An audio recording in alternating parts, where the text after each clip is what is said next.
tardes. Reunión número 17ª vía Zoom. Ahora disfrutamos del siguiente video, La bandera mía, voces de Ángela y Andrés Parodi.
Muchísimas gracias y cedemos la palabra a la señora Presidente de Fundación Mediterránea, María Pía Astori, quien dará la bienvenida a los 3 disertantes del día de hoy.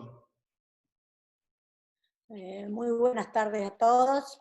Continuando con el ciclo de los 200 años del fallecimiento del general Manuel Belgrano, hoy tenemos el gusto de que esté aquí con nosotros el profesor y exdecano de la Facultad de Ciencias Económicas de la Universidad Nacional de Córdoba, el economista y viejo amigo Alfredo Kiko Blanco.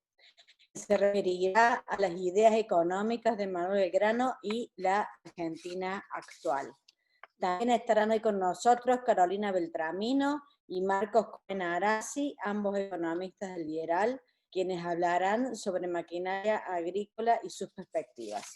Te cedo la palabra, querido Kiko.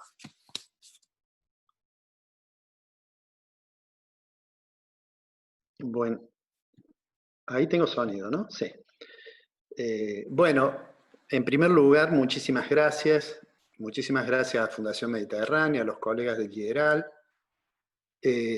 Estaba pensando, justo cuando hablaba María Pía, estaba pensando que entramos ya prácticamente en el mes que es un aniversario de la Fundación, ¿no? Y yo recuerdo en el acto inicial, inaugural de la Fundación, por allá por julio, debe haber sido la primera semana de julio del 77, esto obviamente María Pía no se va a acordar por razones de edad, pero recuerdo la fiesta inaugural o la ceremonia inaugural en la cual habló su papá, habló Piero, sobre la idea de crear un instituto que investigara desde una perspectiva que hasta ese momento estaba todo muy centralizado, los análisis económicos en Buenos Aires. De hecho, la Fundación fue el primer instituto fuera del Instituto de Investigaciones de la Facultad de Ciencias Económicas, pero además un instituto que vinculaba directamente a los economistas con lo productivo, ¿no? Entonces yo siempre guardo de eso una imagen muy fuerte. Hacía yo pocos años, un par de años que había egresado, y me pareció muy fuerte esto de la vinculación con el mundo de lo productivo, y creo que además nos marcó a muchos de nosotros en el desarrollo posterior profesional. Así que por eso quiero agradecerles muy especialmente. Vamos a hablar un poquito de Belgrano, que como decía el jueves pasado, Domina, en general el gran público lo conoce como el hombre de Mayo, el patriota, pero quizás digamos, su altura intelectual, y en particular la de economista, es a veces opacada por los roles que le tocó jugar en el proceso de independencia de Argentina. Domin hizo muy buenas consideraciones. Yo me voy a concentrar solamente en alguna cuestión más de naturaleza económica. Para ver lo que realmente Belgrano pensaba sobre la economía, hace relativamente pocos años tenemos la suerte de contar con una publicación que es una publicación que realizó la editorial del Consejo Profesional de Ciencias Económicas de Buenos Aires, que se llama Manuel Belgrano y la economía política, compilación documental. Son más de 800 páginas donde uno puede encontrar casi todo lo que Belgrano desarrolló sobre economía, que fue mucho, realmente fue mucho. Yo he preparado, espero no aburrirlos demasiado, he preparado algunas imágenes que nos pueden ayudar y me pueden, para seguir la línea de lo que quiero yo presentarles. Mi intención es decir las ideas económicas de Belgrano en el marco intelectual y fáctico histórico en el cual las desarrolló brevemente, y también al final hacer alguna consideración, si parados en el siglo XXI, cómo miramos esas ideas económicas, ¿no? Sin la pretensión aquella de decir, bueno, cómo vería hoy Belgrano en la Argentina, porque es un ejercicio obviamente metodológicamente improcedente, pero sí cuál es la vigencia de alguna de esas ideas de Belgrano. Yo voy a tratar de compartir, espero poder hacerlo, la pantalla. Les pido por favor un poquito de paciencia nada más, porque me interesa presentarles, si es que puedo, esta pantalla. Yo no sé si ahí ustedes la están viendo. No, Kiko, no estamos viendo, ¿eh?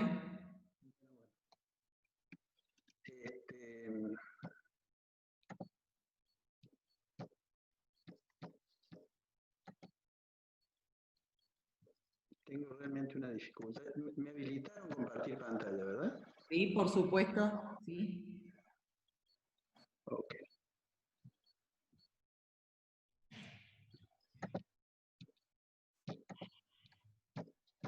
Bueno, sí, tengo una dificultad porque es una presentación en Prezi, pero bueno, digamos, voy a comenzar diciendo cuál era el marco intelectual y el marco fáctico, digamos, en los cuales Manuel Belgrano se desarrolló. Ustedes saben que él fue a estudiar a España, los otros días lo comentó brevemente Domina, fue a estudiar a España y básicamente la intención inicial era que iba a estudiar Derecho, pero él, en reiteradas oportunidades y en su autobiografía, destaca que sintió una inclinación muy fuerte por las cuestiones de naturaleza económica. Dentro de esas cuestiones, él fue a estudiar a Salamanca, aunque terminó sus estudios posteriormente en Valladolid. Dentro de en este contexto habían ocurrido y estaban ocurriendo muchas situaciones en el mundo singularmente importantes, porque implicaban en realidad una transformación muy grande, digamos, estaba desplazándose desde el capitalismo comercial, digamos, hacia el capitalismo industrial y todavía había muchos rezagos de lo que podemos decir la economía medieval. Pensemos, aunque sea brevemente, en los siguientes hechos. En 1767 había sido expulsada la compañía. Los compañías de Jesús había sido expulsada de las...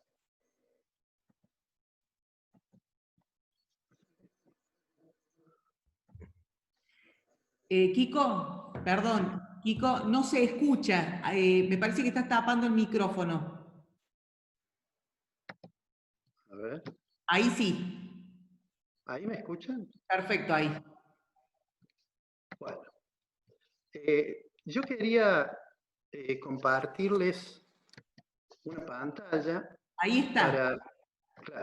para mostrarles, digamos, ese marco histórico dentro del cual uno debería, digamos, uno ubica la contribución, digamos, de Belgrano, ¿no? Digamos, esos hechos básicamente son, les decía, fue expulsada la compañía en 1767, en 1776, en el marco de las reformas de los Borbones, se creó el Virreinato del Río de la Plata. Es decir, Buenos Aires adquirió más formalmente importancia. Por entonces Buenos Aires era casi una aldea de no más de 40 o 50 mil habitantes, pero en 1776 es un año muy importante porque se crea el virreinato, es el mismo año en que Inglaterra pierde su principal colonia, sus principales colonias en América, es la independencia de los Estados Unidos. Dentro de las reformas de los Borbones, que en realidad estaban animadas por la preocupación de la corona en relación a las pretensiones de otras potencias europeas, Portugal, por ejemplo.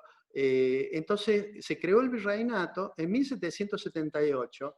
En realidad se dictó lo que se conoce como reglamento de comercio libre, pero que en realidad no era que se liberalizó el comercio, sino que lo que se hizo fue liberalizarlo en el sentido de puertos en la metrópoli y puertos en las colonias americanas. Dentro de ellas, de esos nuevos puertos que quedaban habilitados, entonces estaba Buenos Aires. En realidad, la pretensión de Carlos III era fortificar el comercio dentro de la metrópoli con sus colonias, ¿no? En el 78 se creó la aduana de Buenos Aires y un hecho muy importante en 1789 fue la Revolución Francesa. Todos esos hechos estaban presentes en el momento en que Belgrano viaja a España. Hubo otros cambios, unos cambios muy importantes a nivel filosófico, a nivel político, digamos.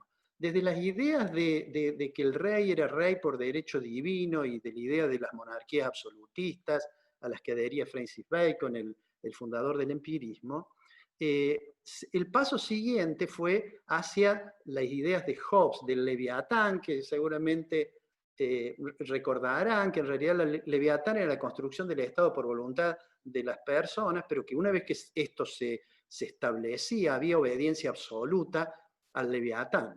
Bueno, el paso siguiente fue la idea de Locke respecto del consenso. Era, digamos, la racionalización de las monarquías constitucionales.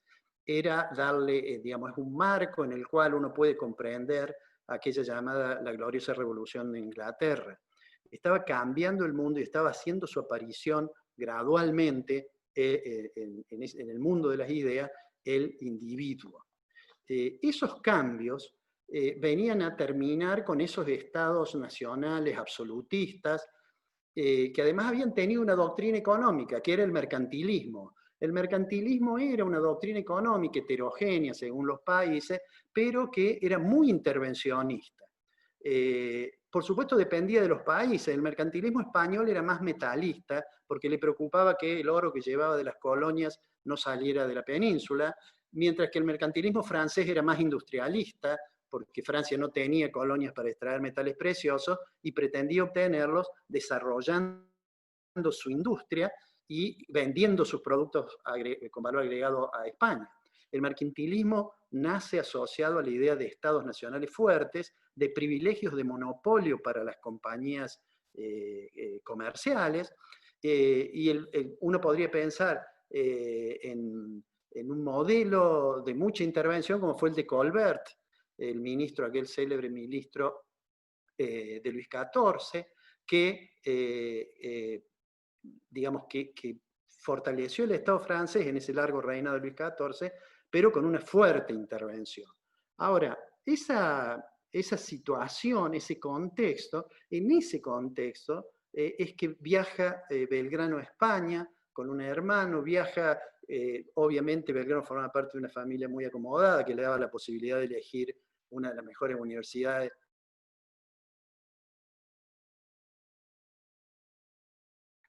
Va a Salamanca, él viaja a Salamanca en compañía de su hermano, va a estudiar inglés, va a estudiar francés, italiano, derecho, se formó en filosofía, en fin. Y ahí recibió muchas influencias, ¿no?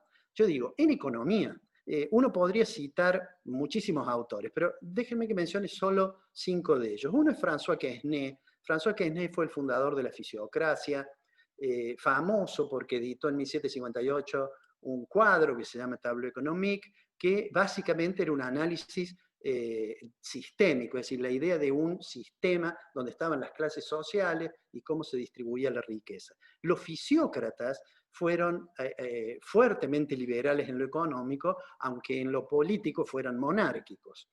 También hay una influencia en Belgrano de Condillac, que para algunos, por un libro que escribió en 1776, algunos lo consideraron fundador también de la economía. Y después, bueno, el fundador, el más grande de los economistas probablemente del siglo XVIII, que fue Adam Smith, fundador de la Escuela Clásica Inglesa, que editó en 1776 su investigación sobre la naturaleza y causa de la riqueza de las naciones. Es el fundador del liberalismo económico, ¿no? Pero Belgrano también recibió influencia de otros autores, como es Galliani y Genovesi, que son 2 autores que todavía tienen, digamos, una suerte de muchas reminiscencias mercantilistas. ¿Por qué quiero, digamos, remarcar esto? Porque eso va a hacer, en realidad, va a implicar que Belgrano tenga una mirada un poco más, digamos, un poco más amplia que la de un liberal inglés, digamos, Adam Smith o David Ricardo. ¿Y por qué razón es esto? Porque, bueno, entre las lecturas de estos mercantilistas y la realidad que él va a encontrar cuando vuelva a Argentina como secretario del consulado, en realidad va a tener una mirada un poco más ecléctica, podríamos decir, pero no porque ignorara las contribuciones del liberalismo, sino porque trató de adaptarlas a una realidad de una economía que todavía tenía rasgos de ser una economía colonial, precapitalista, y que todavía no se avisoraba el desarrollo de lo que va a ser después la Argentina moderna, ¿no? Fíjense, cuando él escribe en su autobiografía, explícitamente dice, yo aquí he tratado de que hable él más que hablar yo, y él dice, cuando estuve en España, la Revolución de Francia le había impactado mucho, por eso él dice, se apoderaron de mí las ideas de libertad, igualdad, seguridad y propiedad, ¿no? Eso está en la autobiografía de él.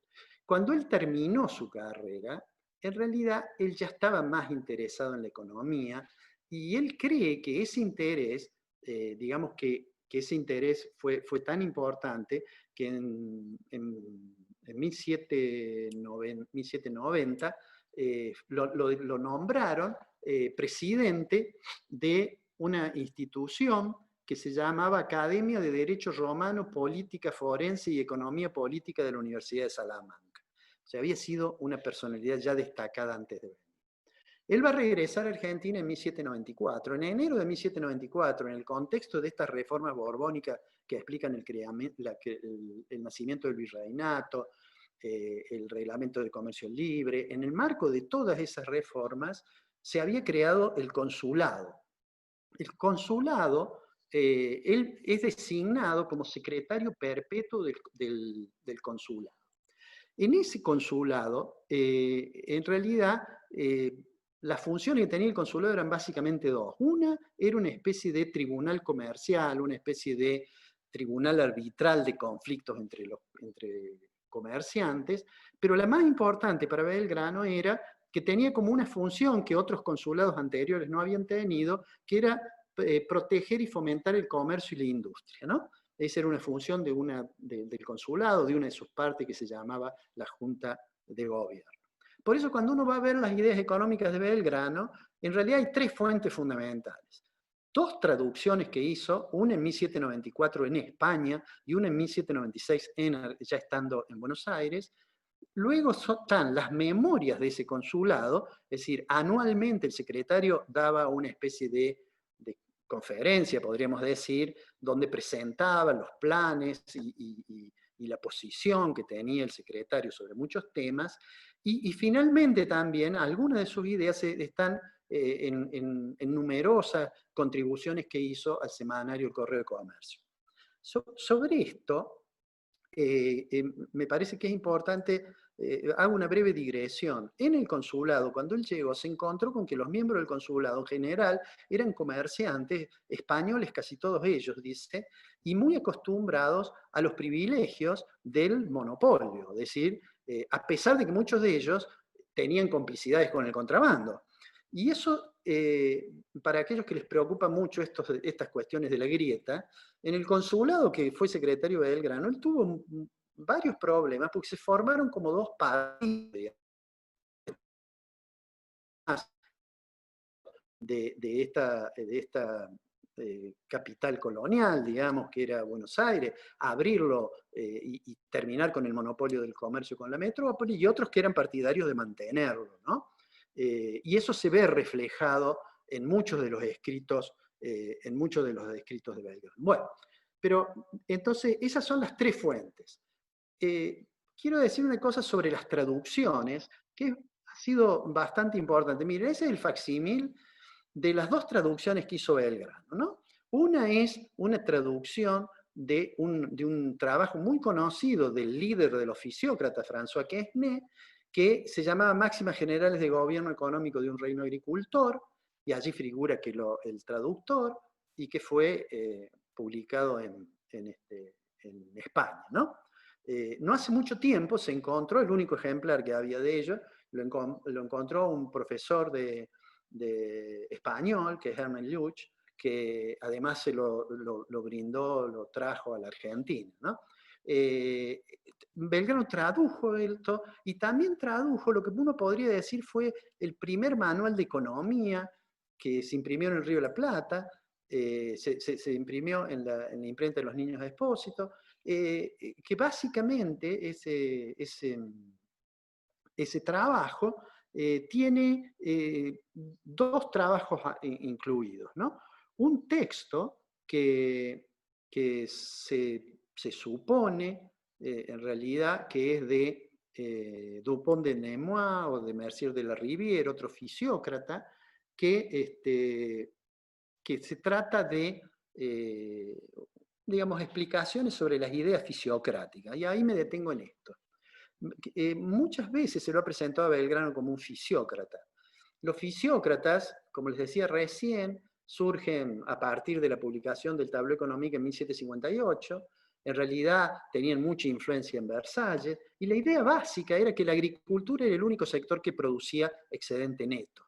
Tenían una idea de productividad física, y entonces en la agricultura era muy fácil de ver que había un excedente entre lo que se sembraba y lo que se cosechaba medido en granos.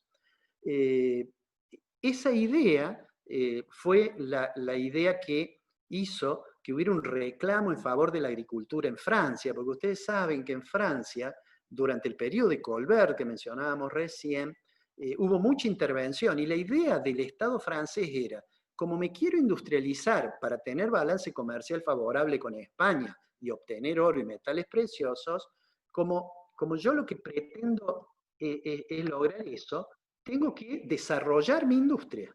Para desarrollar mi industria, lo que tengo que hacer es tener salarios bajos. Para tener salarios bajos, lo que tengo que hacer es prohibir que se exporten los cereales. a veces esas ideas vuelven a lo largo de la historia, ¿no? Yo suelo decirle a mis alumnos de historia del pensamiento que en economía las ideas no se mueren, sino que se duermen hasta que viene otro autor y las recupera. Entonces, Colbert, que hizo una gran transformación en Francia, en realidad había perjudicado mucho a la actividad de la agricultura.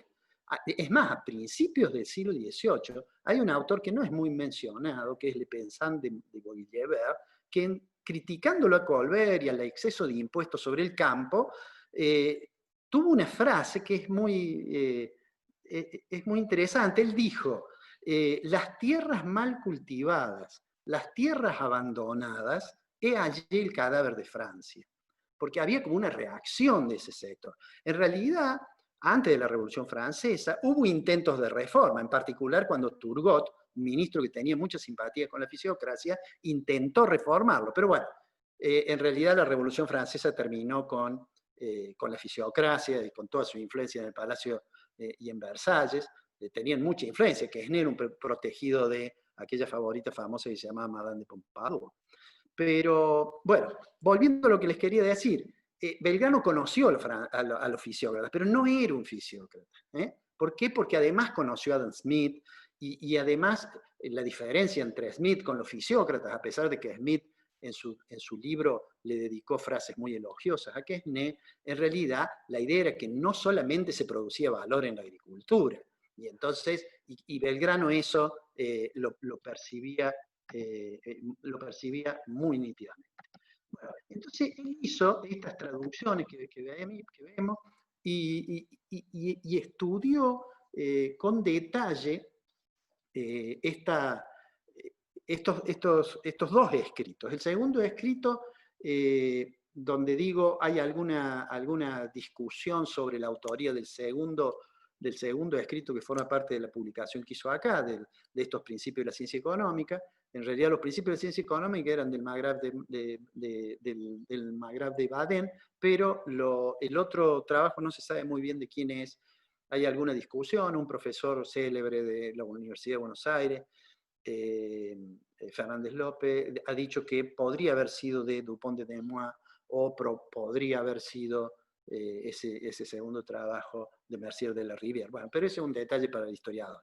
Lo concreto es que conocía profundamente eso, y lo que está claro es que las ideas fisiocráticas en el Río de la Plata se difundieron básicamente, como lo mismo en las ideas de la escuela clásica inglesa, digamos, como consecuencia del esfuerzo de Belgrano en ese sentido. Déjenme que hablemos de los conceptos, no quiero abusar de su tiempo, aunque sea brevemente. Los puse en tres grupos: libertad y propiedad, valor, productividad y competencia, interdependencia y política económica. Lo primero que quiero es que Belgrano nos diga qué pensaba de la libertad y la propiedad.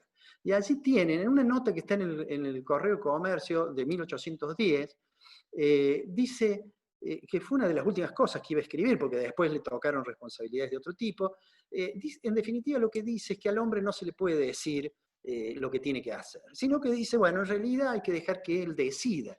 Porque si uno, como dice ahí, le indica que debe hacer un trabajo en lugar de otro, en realidad, y le pone estorbos a que haga lo que quiera, lo vamos a llevar hacia, él dice, la ociosidad y el abandono. La idea de libertad ahí es la idea de libertad, de la libertad económica, digamos, ¿no? Y en otra publicación, que es un poco, unos días posterior, vuelve sobre el tema, pero ahí va a agregar algo que es muy importante, y dice que no hay quien piense en la felicidad del género humano si no ha destacado la importancia de que el hombre sea propietario. Es decir, insiste en que en la libertad y en la propiedad como factores esenciales para construir, digamos, la sociedad que él creía que había que construir. Estaba pensando cuáles debían ser esos pilares, ¿no? Esos pilares para construir una sociedad. Debía haber libertad y debía haber propiedad. Sobre valor, hago una breve referencia. El problema del valor en los economistas clásicos llevó 100 años de discusión. Entre 1776, que es cuando se publicó la investigación sobre naturaleza y causa de la riqueza de las naciones de Adam Smith, entre 1776 y uno podría decir 1776 y 1858, digamos, que es el último de los clásicos ingleses, John Stuart Mill.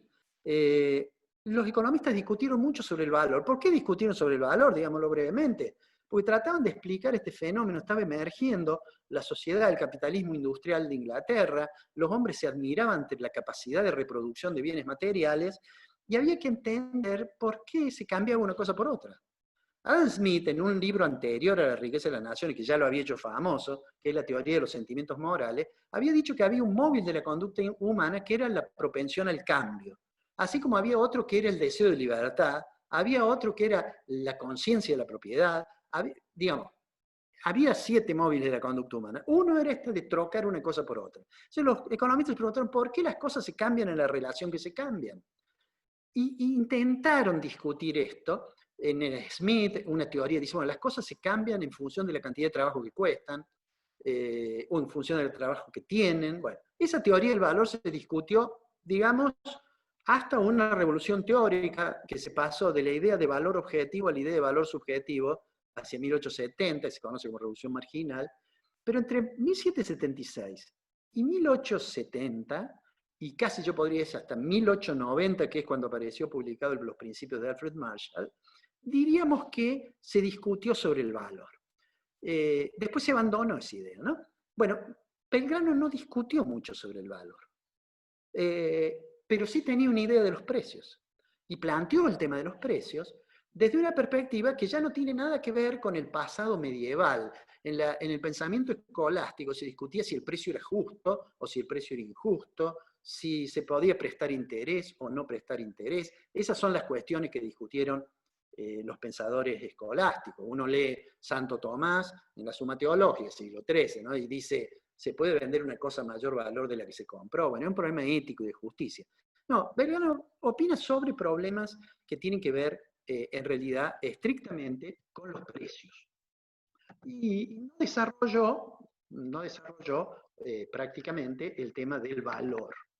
Pero sí dijo algunas cosas en las cuales se ve la influencia fisiocrática sobre el valor. Y este párrafo, que está en una memoria, que es en realidad una de las primeras memorias del consulado, en el 96, que dice, todo depende y resulta del cultivo de la tierra. Sin él no hay materias primas para las artes, por consiguiente la industria, que no tiene cómo ejercitarse, no puede proporcionar materias para que el comercio se ejecute. Claramente, pero claramente, lo que tiene él ahí es la idea de que hay una interdependencia y de que hay una, digamos, una concurrencia entre el sector agrícola, el sector industrial, que va a tomar las materias primas, y el sector comercial. Y en otra de las memorias, él volvió sobre el tema y puso que había que tener cuidado con el problema del monopolio. Es decir, acá uno podría decir, tenía influencia fisiocrática, tenía una mirada librecambista, aunque no fuera absolutamente liberal, por esto que dijimos la influencia de algunos pensadores mercantilistas, pero esa es la idea que tenía. Es decir, había que fomentar el desarrollo equilibrado de todos los sectores de la economía. Esa era digamos, su pretensión cuando desarrolló su plan para trabajar en el consulado. Y digo una cosa final, en la cual de nuevo se ve obviamente la influencia fisiocrática, fomentar la agricultura, pero también dice animar la industria y proteger el comercio, y por eso yo digo que no era en sentido estricto un fisiócrata, y dice, eso es lo que le debe preocupar a ustedes, dice a los otros señores que formaban parte de la Junta de Gobierno del Consulado. Bueno, finalmente hay un párrafo que hace referencia a la importancia del valor agregado, diríamos nosotros, sobre las materias primas, que es, también forma parte de una de las memorias, ¿no? Bueno, yo he perdido la noción del tiempo, pero me gustaría decir algo sobre, aunque sea brevemente, permítanme que diga algo sobre algo más del presente, digamos, ¿no? Por supuesto, yo estoy, digamos, convencido de que uno no puede plantearse, bueno, a ver, ¿qué diría Belgrano? Cosa por el estilo, porque es un ejercicio históricamente incorrecto. Pero hay ciertos valores que están presentes en Belgrano que me parece que habría que revisarlos o digamos, que tenerlos muy presentes. La primera cuestión es que está claro que Belgrano pensaba que no había que aislarse del mundo. No había que aislarse del mundo. Su preocupación era, bueno, ¿cómo se hacía para que esta nación, haciendo uso de los conocimientos de lo que entonces se llamaba la nueva ciencia, que era la economía, y pudiera promover el comercio, la industria y la agricultura? Por supuesto, le daba mucha importancia a la agricultura, luego a la manufactura y al comercio. Pero además había ciertos valores que tenían que ver con comportamientos, que yo creo que si nos venimos al siglo XXI, ahí es donde me parece, tenemos un déficit, ¿no? Los otros días Domina mencionó cómo había sido el final de Belgrano, en la pobreza, él siendo de una familia acomodada, su padre tuvo muchos problemas comerciales, estuvo preso, él lo defendió porque era abogado, bueno. Pero lo concreto es que si hay un rasgo que a mí me gusta siempre destacar de Belgrano, muchos destacan su religiosidad, ¿no? A mí personalmente siempre me pareció muy importante, y se ven las cartas que él escribía desde España, la cuestión del honor.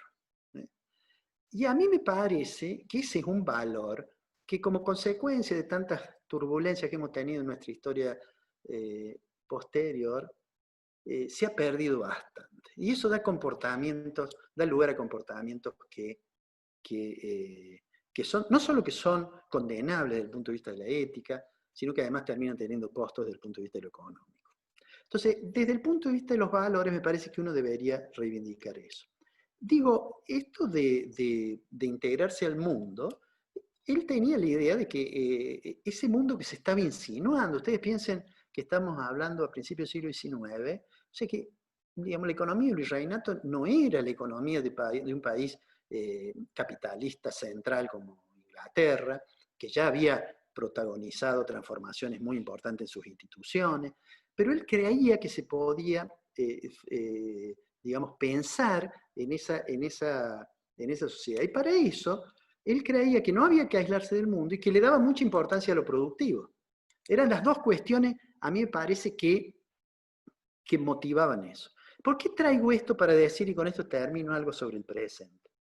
Fíjense ustedes, cuando uno piensa en las sociedades capitalistas modernas, piensa que hay dos columnas que son centrales, ¿no?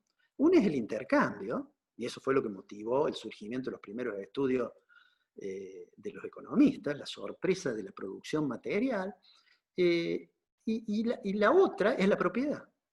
Si uno saca las columnas de la propiedad o saca la columna del intercambio, puede pensar otra sociedad, pero no es la sociedad capitalista moderna.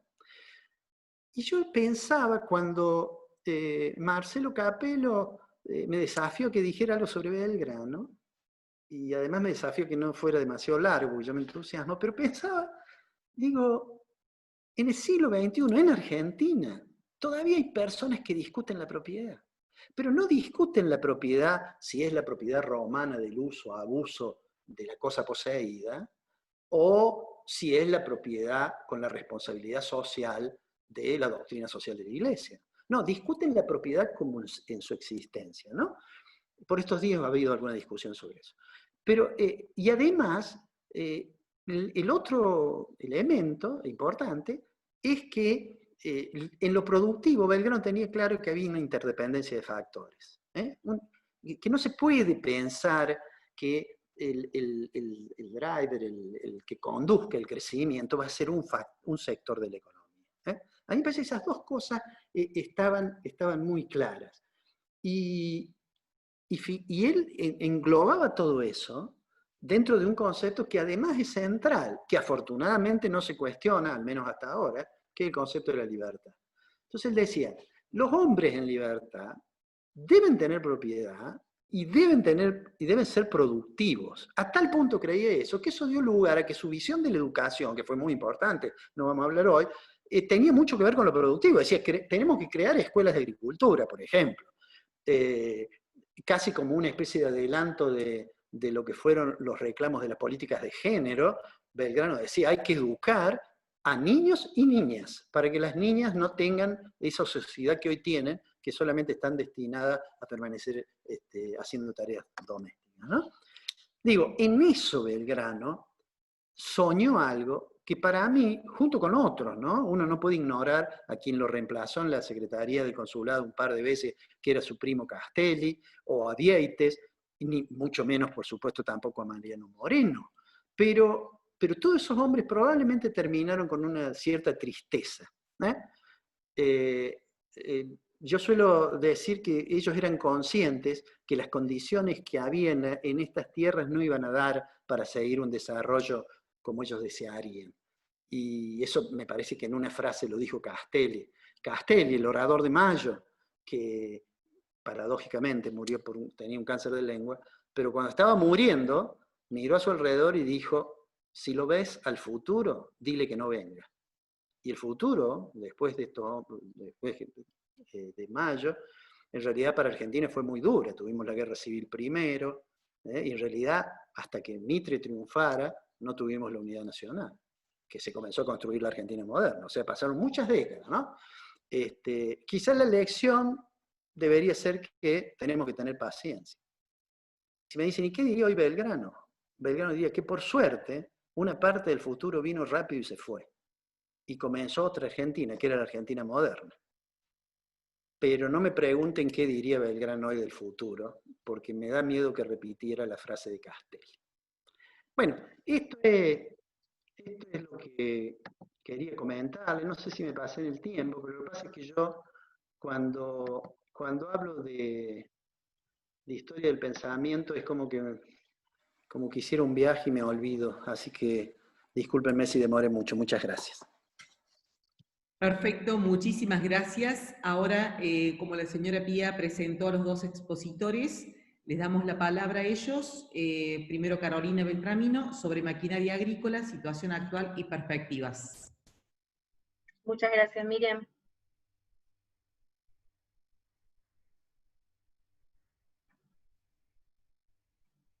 Okay.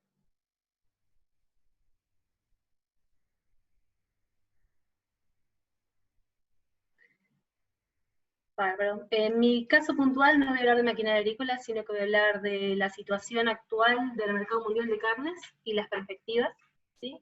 Con foco en la producción de carne argentina. En 2019, Argentina produjo cerca de 6 millones de toneladas de carne, más del 50% consistió en carne bovina, que tuvo una gran inserción internacional el año pasado y llegó a representar el 7% de las exportaciones globales de carne vacuna. Y también produjo el 40% o el 37% de su producción carne aviar y el 11% carne porcina, con una menor inserción en el mercado externo. Sin embargo, en los 5 primeros meses de este año, vemos que hay un crecimiento en las 3 cadenas en las exportaciones.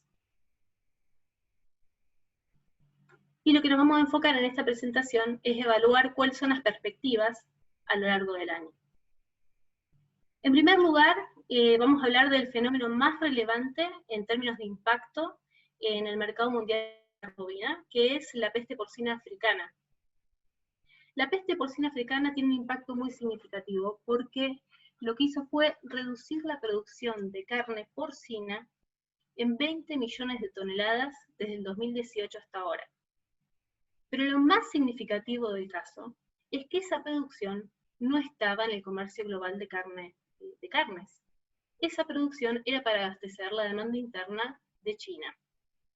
Con lo cual, lo que sucedió es que básicamente 20 millones de toneladas se volcaron a la demanda de importaciones de carnes.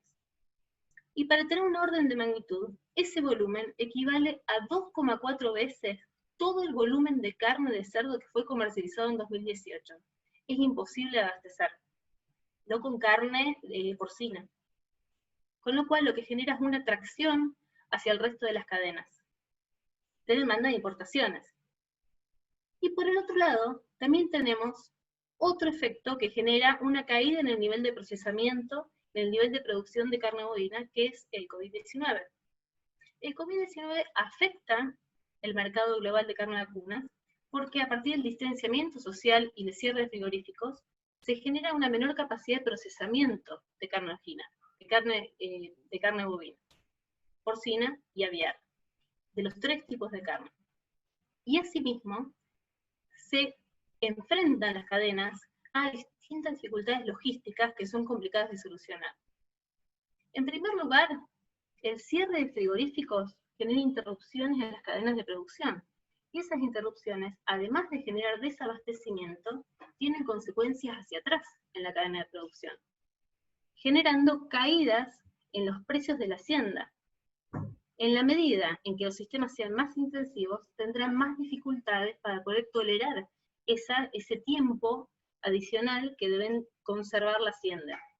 Y en la medida que sean más extensivos, tendrán más posibilidades de enfrentar esta situación y generar menores caídas de precio o soportarlo de manera diferente. Pero además de la caída en el nivel de producción, el COVID-19 también genera caídas en el nivel de demanda. El Comercio Internacional de Carnes, en 2020, sin embargo, prevé un crecimiento en la demanda de importaciones y exportaciones de carnes. Es decir que la caída en el nivel de producción de carne porcina de China sobrepasó la caída o pudo superar la caída en el nivel de demanda que surge a partir del COVID-19. Esto es porque fue tan grande la caída que además de traccionar, como ya dije, la demanda de importaciones de carne porcina, tracciona demanda de carne bovina y aviar. Para tener un orden de magnitud, en 2020 se prevé que el mercado más dinámico o el principal impulsor de comercio mundial de carne sea China. Y va a significar cerca del 30% de las importaciones totales de carne bovina a nivel global, mostrando un crecimiento del 15% respecto del año anterior. El 40% de las importaciones de carne porcina, mostrando un crecimiento del 42% respecto del año anterior. Y el 8% de las importaciones globales de la carne aviar, mostrando un crecimiento del 25%. La contrapartida de esto es que se está generando una fuerte concentración en la demanda de importaciones de carne, que es un tema no menor, sobre todo después de haber visto la caída en los niveles de precio que se están registrando en los 5 primeros meses del año. Lo que prevemos de Irán es que esta caída en el nivel de precios no pueda ser sostenida, ya que en la medida de que el resto de los mercados vaya recuperando su dinámica, China requerirá pagar en realidad el valor de la oferta. ¿Dónde está la carne hoy? ¿Quiénes van a poder abastecer esta demanda que surge a partir de la demanda china? En relación a la carne bovina, lo que vemos es que los excedentes de producción o los países que van a poder abastecer esta demanda de importaciones de carne bovina van a ser Brasil y Argentina. Brasil en mayor medida. En relación a la carne porcina, Argentina no tiene una gran inserción internacional, con lo cual lo que vemos es que los países más beneficiados pueden ser Estados Unidos, Brasil, Canadá, incluso Chile, la Unión Europea y hasta Rusia.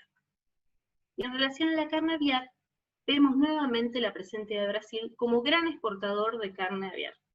Rusia y Estados Unidos para satisfacer la demanda de carne aviar de China. ¿Y cómo estamos parados? O sea, ¿cuál es la situación que tenemos ahora? ¿Cómo se prevé que pueda evolucionar la demanda de carnes argentinas? O que podamos aprovechar este contexto. Bueno, lo que vemos es que Argentina efectivamente tiene una gran inserción en el mercado chino. Pero esto está dado fundamentalmente por la carne bovina. En efecto, en mayo, las exportaciones de carne bovina, el 89% de las exportaciones de carne bovina tuvo como destino China. Y esto genera necesidad de revisar cuáles son los criterios que tenemos al enfrentarnos a esta situación. China ha estado implementando o requiriendo ciertas disposiciones, certificaciones y requisitos para admitir la importación de carne de distintos países en el marco de la crisis sanitaria. y aún Argentina no ha planteado una estrategia para hacer frente a esta situación, lo cual nos pone en una situación muy vulnerable. Por el otro lado, hay una necesidad imperiosa de abrir mercados estratégicos para las carnes porcina y aviar, ya que en definitiva no tiene una gran inserción, y si bien están trabajando ahora con China, no es lo ideal que sea el único comprador.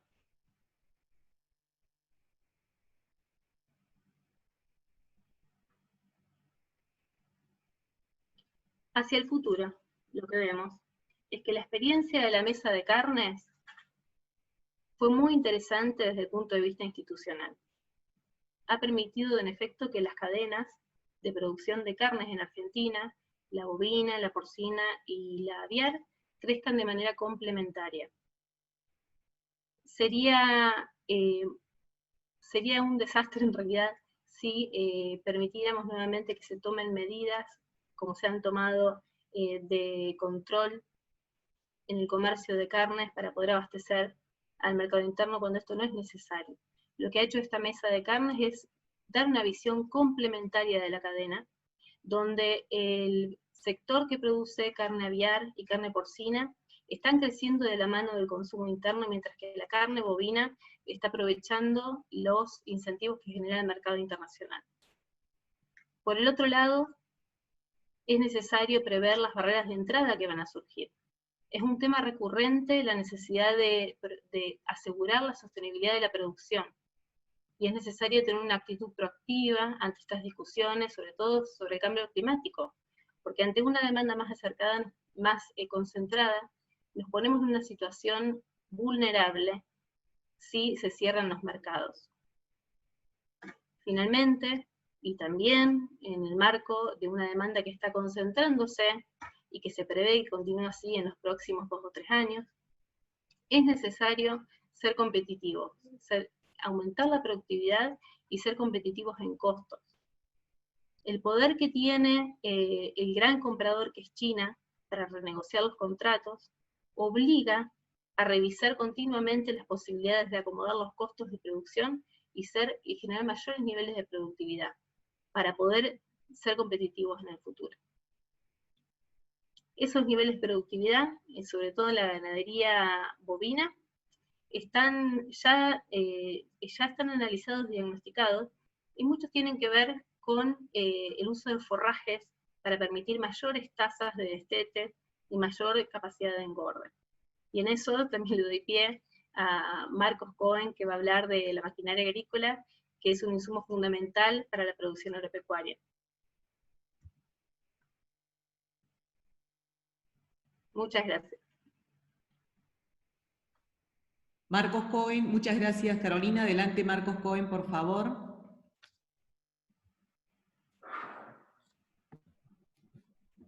Hola, buenas. En este momento les empiezo a compartir una pantalla.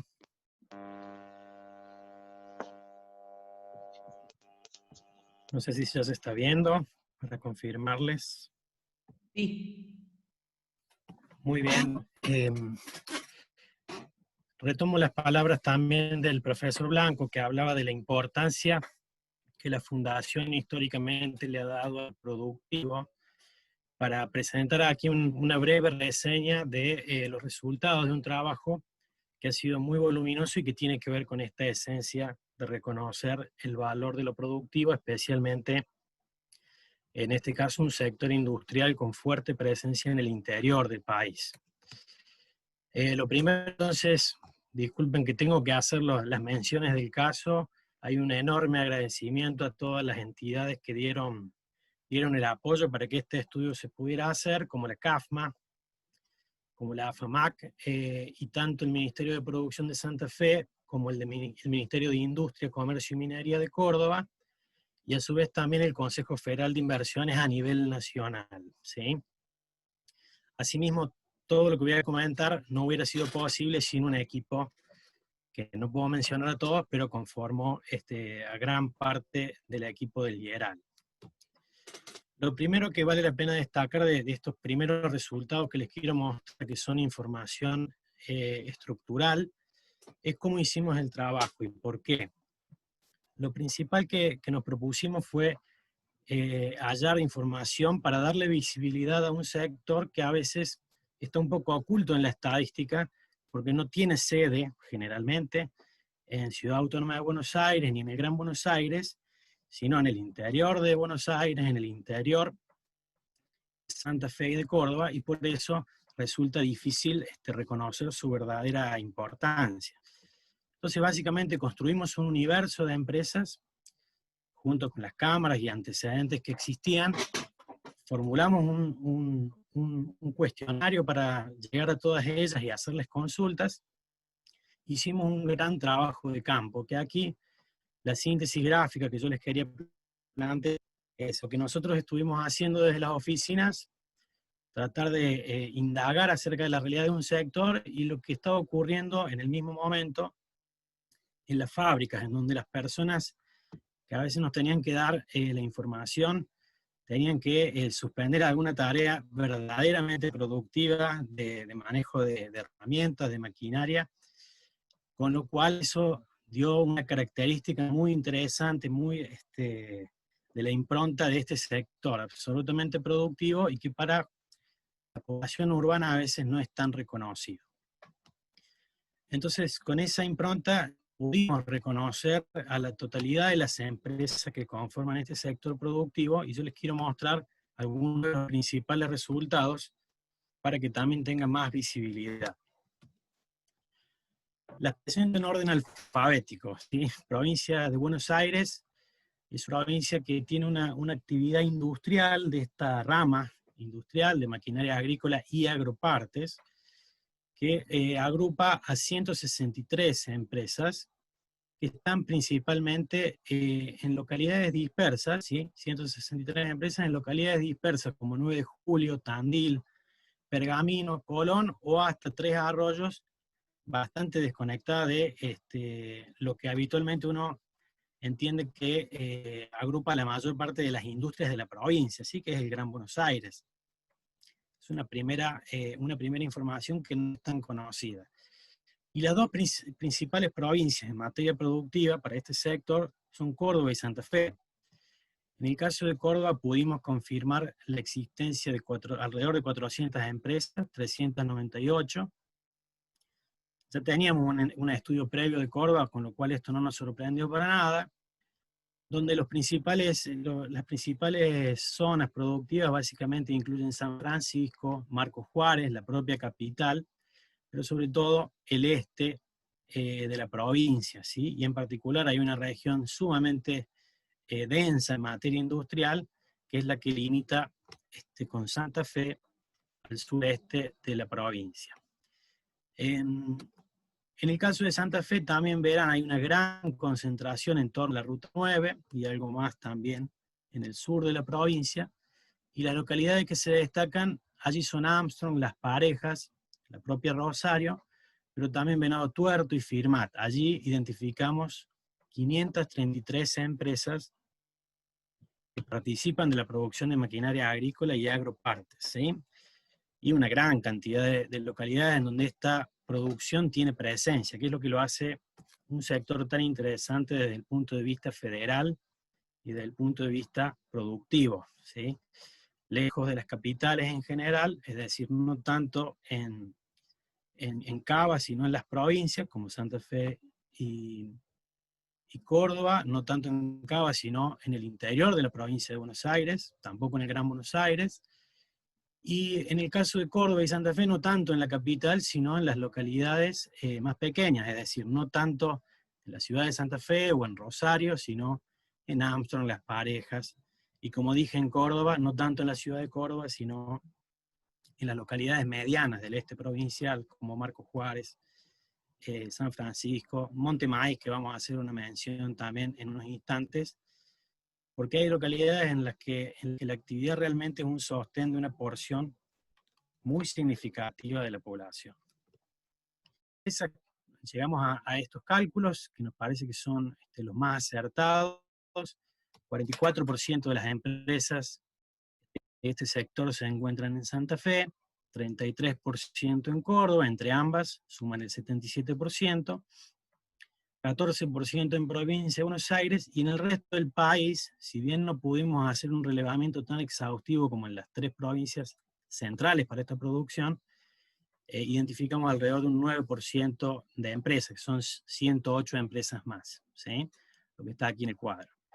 En materia de empleo, ahí conviene hacer una aclaración. Hay una gran cantidad del empleo que lo hemos medido de forma directa. Hay algunas estimaciones que hemos realizado, algunos ajustes para que sea la versión más realista, justamente de la representación de la importancia del sector, que la que creemos que más relevante es esta, que está aquí a la derecha, en donde entre Córdoba y Santa Fe explican el 80% del empleo que hay a nivel nacional en este sector, con una leve supremacía de Santa Fe con 42% y Córdoba el 38%.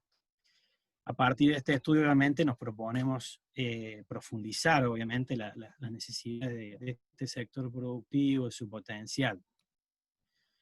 Como les decía, recién iba a hacer una mención especial a algunas localidades, porque lo que hemos tratado de capturar también con nuestras mediciones es la importancia relativa que tiene este sector para dar sustento a la población local.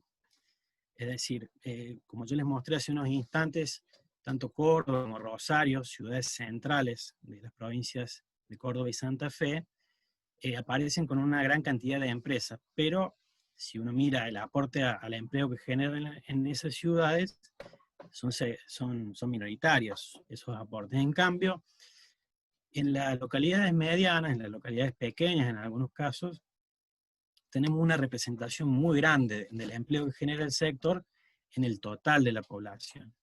Y allí donde se destacan en primeros órdenes localidades santafesinas, como Las Parejas y Armstrong, en donde más del 20% de la población económicamente activa, con mayor de 14 años, está ocupada en estos sectores de forma directa, ¿sí? Con lo cual realmente hablamos de sectores que son el motor de estas localidades. Algo similar ocurre en Córdoba, en Montemaíz, en donde el empleo de este sector representa el 15% de la población económicamente activa. Siguiendo con algunas localidades importantes de Córdoba en este sentido, se encuentran Arias, Las Varillas o el propio Marcos Juárez, que es una ciudad de gran envergadura, en donde también más del 10% de población depende de forma directa de este sector. Entonces, cuando yo les menciono que hay 26.500 puestos de trabajo totales en el país, con esos puestos de trabajo a nivel nacional no tienen la representación que se observa en cada localidad, en donde en algunos casos, como les digo, alcanza más del 20%. Todo esto sin hablar del empleo indirecto, que posiblemente se ubica en torno a una cifra similar, si uno se guía por los multiplicadores de empleo de la matriz insumo-producto. Ahora bien, quisiera también dejar algún comentario de esta coyuntura que caracteriza toda la economía argentina, y hacer un foco en lo que está ocurriendo en el sector. Lo primero a decir es que este sector ha sido exceptuado, ha sido permitido su operatoria ya desde comienzos de abril, es decir, durante los últimos días de marzo, como toda la actividad económica estuvo parado, los sectores que desde comienzo fueron considerados esenciales, y desde abril el sector pudo retomar la operatoria, obviamente, con grandes esfuerzos para brindar la seguridad correspondiente a los empleados, pero también con un sentido bastante criterioso, porque si la agricultura es un sector exceptuado, pues aquellos sectores que proveen a la agricultura también deberían serlo. Entonces, en ese sentido, lo que tenemos aquí es el ranking de caída que tienen las distintas actividades industriales en Argentina. Entonces, claramente, la maquinaria agrícola se ha encontrado exceptuada de los efectos tan duros de la pandemia y el aislamiento. Aquí hemos marcado en particular 3 subsectores que corresponden a lo que en la clasificación económica son sectores de maquinarias. Bueno, la maquinaria de uso agropecuario se encuentra con una caída del 9% apenas. La maquinaria de uso general, para uso industrial en general, está con una caída del 51%, y fíjense la caída que existe en maquinarias de uso doméstico, electrodomésticos. Está en el orden del 94%. Y si uno repasa todos los sectores, algunos más esenciales, otros menos esenciales, según la norma y según las características que le pone la demanda, ¿sí? Los consumidores. Tenemos industrias textiles cayendo cerca del 60%, tenemos vehículos cayendo al 90%, y, como les decía, alimentos y bebidas en torno al 1% de caída, que es prácticamente nada, y no ha sufrido, incluso en algunos rubros de alimentos han tenido una expansión de su demanda, y en el caso de la maquinaria agrícola, entonces, en torno al 9%. Quiero hacer 2 o 3 aclaraciones más, 2 o 3 comentarios más para terminar de configurar lo que es la coyuntura. Un primer aspecto es que, si bien es un sector que no está cayendo en un nivel significativo como el resto de la industria, hay que puntualizar esto, que se refiere a que el sector tiene una dinámica que no se corresponde con la dinámica del resto de la industria. Industrias en general en Argentina que van atadas a la situación del consumo, a la situación de la población asalariada, tiene una dinámica diferente de la que puede tener la industria de maquinaria agrícola, que se mueve al ritmo del desempeño agrícola, de la disponibilidad de crédito, de la incertidumbre respecto de la posibilidad de obtener un rinde, o un rinde, me refiero en términos agronómicos, o una rentabilidad de la operatoria de la agricultura. Entonces, el 2019 fue un año de leve crecimiento, pero venimos de lejos de los máximos históricos que han caracterizado el sector. En el comienzo del año vimos un panorama muy diverso según ramas. Las fábricas de sembradoras con una situación verdaderamente positiva, cerca de los niveles productivos del 2017, el máximo más reciente, y en el caso del resto de las maquinarias no vimos una situación similar. ¿Sí? Aquí voy a aclarar que tomamos el total de maquinarias vendidas sin distinguir nacional o importado, porque hay allí algunas deficiencias en la información. Y la otra cuestión, entonces, en una mirada de más largo plazo, cuando decimos que la industria esta no está tan mal, de hecho, ahora agrego la información que relevamos desde Córdoba, en el primer trimestre tuvo un desempeño positivo, en torno al 6 o 7% de incremento, pero fíjense lo que es el historial. El nivel general industrial es la línea punteada. Entonces, es una industria en Argentina que ha estado obviamente estancada, con problemas de crecimiento a largo plazo, pero no ha tenido los vaivenes que ha caracterizado a la industria de maquinaria agrícola, que tuvo un mínimo en 2015. Este periodo aquí es importante remarcarlo, cuando la agricultura estuvo seriamente perjudicada por las políticas públicas, llevó también a que este proveedor de la agricultura se viera seriamente perjudicado. Luego, con una agricultura en unas mejores condiciones en materia de regulaciones, con menos retenciones, un dólar más alto, tuvo un repunte, y luego los cimbronazos de la economía doméstica le pegaron también a esta industria. Y hoy, decimos, está o con un nivel de caída relativamente bajo, o, como les decía, en Córdoba, con registros positivos en el primer trimestre, y con buenos pronósticos para el trimestre que estamos terminando. Especialmente en las últimas semanas, distintos referentes han hecho saber que, bueno, están teniendo un ritmo interesante, quizá explicado por cierta incertidumbre, la posibilidad de especificar las inversiones en maquinarias que están dolarizadas, entre otros factores, además del crédito a tasas promovidas que se ha reactivado en las provincias principales y también a través del BICE. Y por último, quisiera destacar un par de elementos más para terminar de dar una idea de la coyuntura actual. Uno es el indicador de utilización de capacidad instalada, que para las principales firmas de Córdoba. Esto es una muestra que relevamos desde el Lieral desde hace tiempo, y que nos permite tener un seguimiento muy preciso, pero de pocas firmas. Son pocas firmas las que consideramos, pero explican cerca de 2.000 puestos de trabajo. Por eso le damos un valor desde el punto de vista cualitativo. La industria esta está en el orden del 63% de ocupación de utilización, de ocupación de capacidad instalada. El máximo reciente es el del 77% en 2017, con ese despegue que tuvo la agricultura durante los primeros años de la gestión de Cambiemos, pero también tenemos registros en donde se ubicó realmente cerca del 90%.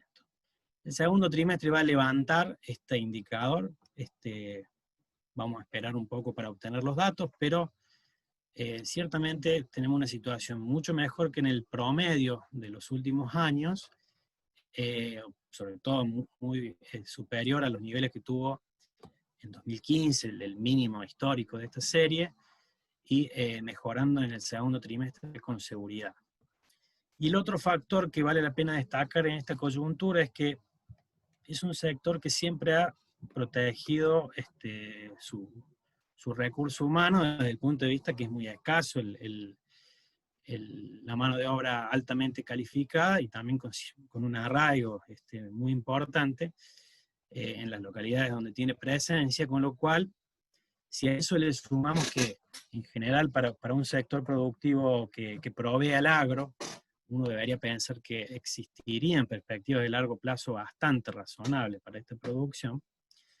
Esos son los elementos que nos permiten explicar por qué ni aún en la peor situación productiva del sector ajustó de manera significativa su nivel de personal. Y hoy se encuentra prácticamente a pocos puntos porcentuales del empleo que tuvo en 2017 o en 2011, los picos productivos del sector.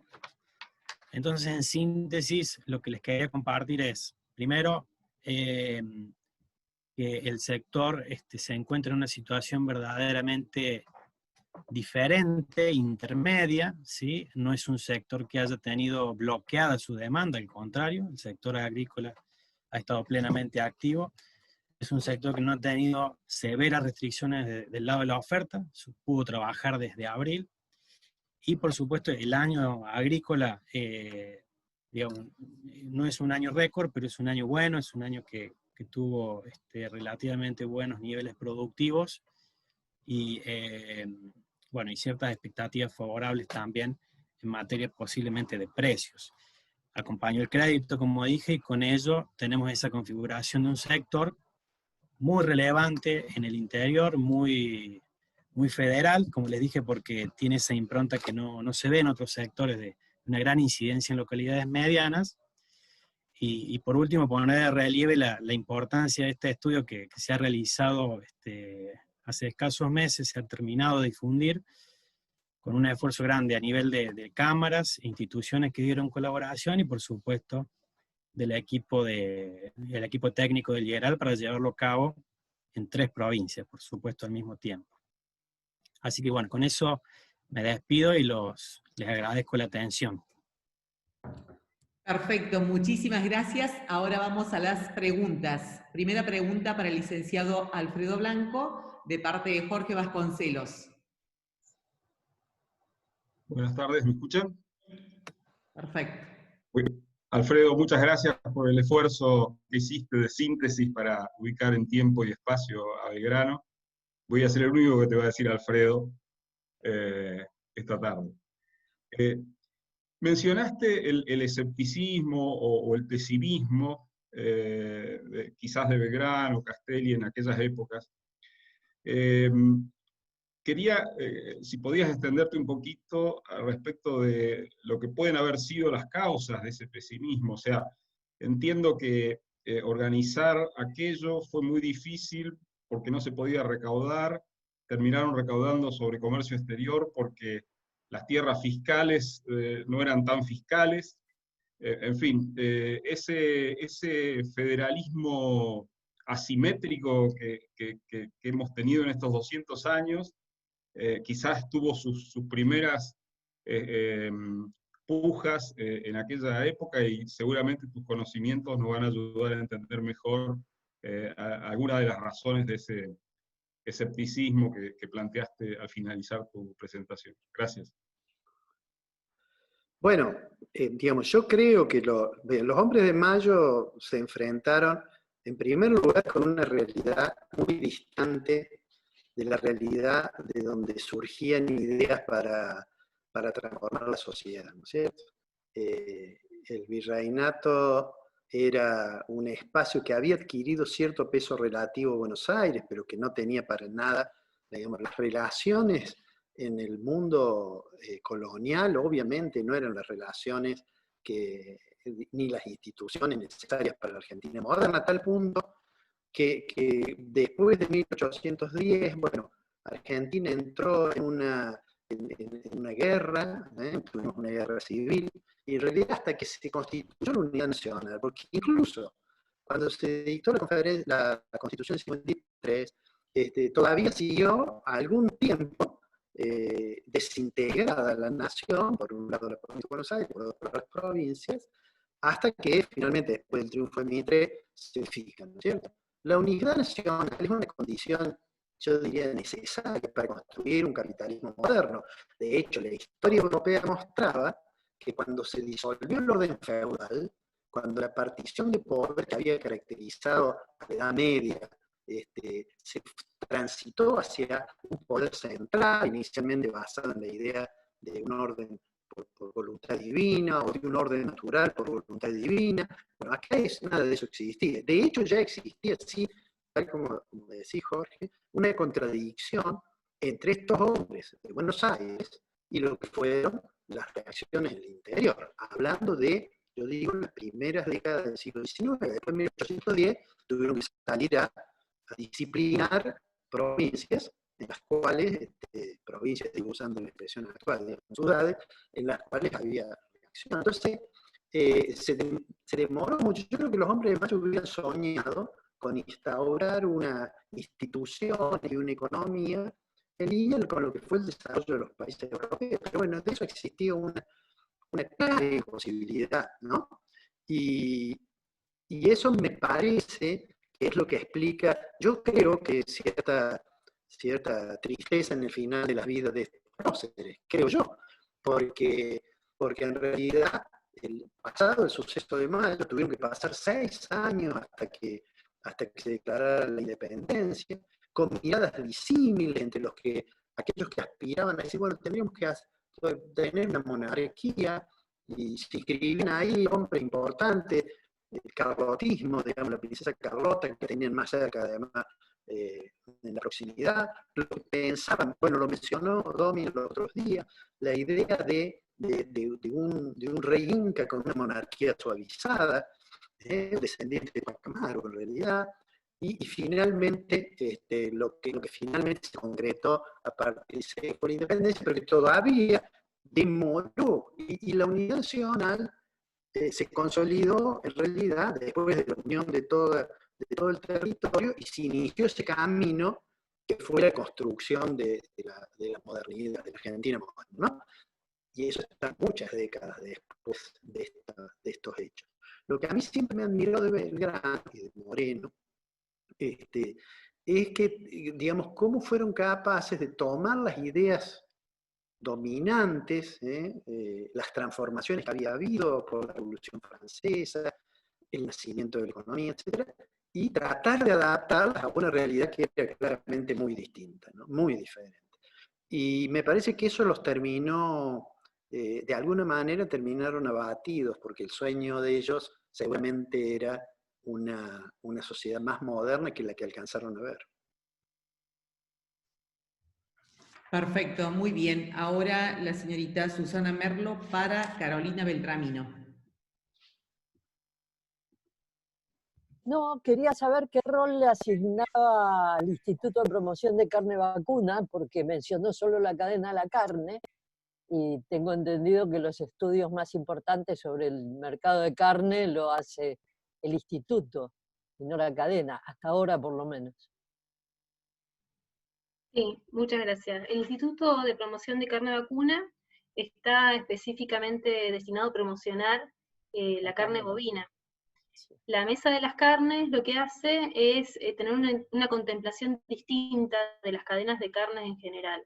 Y esto lo que ha posibilitado de alguna manera es trabajar sobre la complementariedad de las carnes, y en los últimos años lo que se ha visto es que ha habido un crecimiento en la participación, por ejemplo, de consumo de carnes de cerdo y de pollo sobre la de carne, que es llamativo para lo que es la cultura argentina, y esto ha permitido que crezcan las cadenas de carne de pollo, las cadenas de carne de cerdo, y que a su vez la cadena de carne bovina pueda explorar posibilidades en el mercado externo, con el gran crecimiento de la demanda de importaciones de China.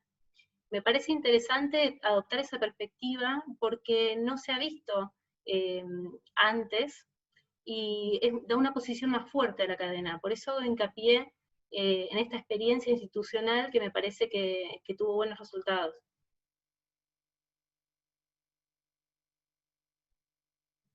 Perdón, no era esa la pregunta, de todos modos, pero le agradezco igual. Capaz que me salté una parte, disculpa.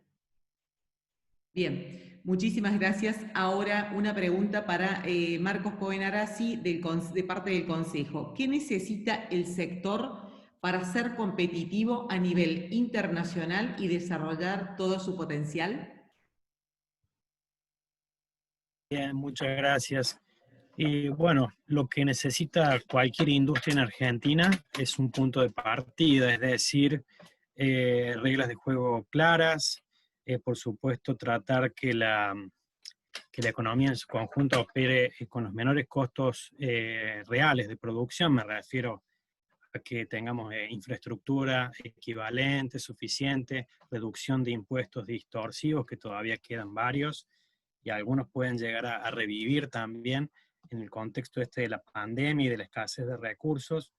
Por supuesto, un crédito competitivo, ahí es una tarea muy difícil de realizar. ¿Cómo tener el crédito que tiene un país estable? ¿Sí? Porque la maquinaria extranjera muchas veces en Argentina se vende con financiación que proviene de una financiación del primer mundo, de tasas de interés realmente bajas,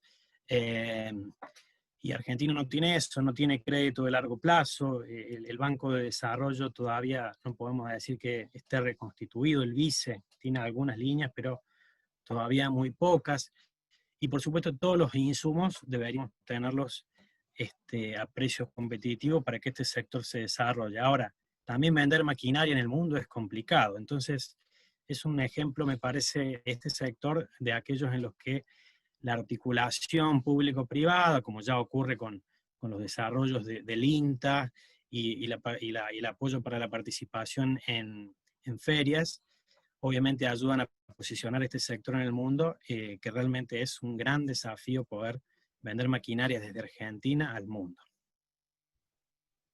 Perfecto. Habilitamos al doctor Borioni para hacer una pregunta.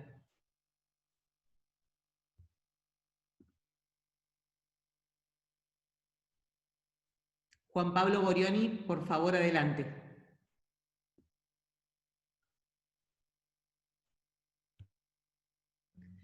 Está silenciado. Ahora sí, Juan Pablo, adelante, por favor.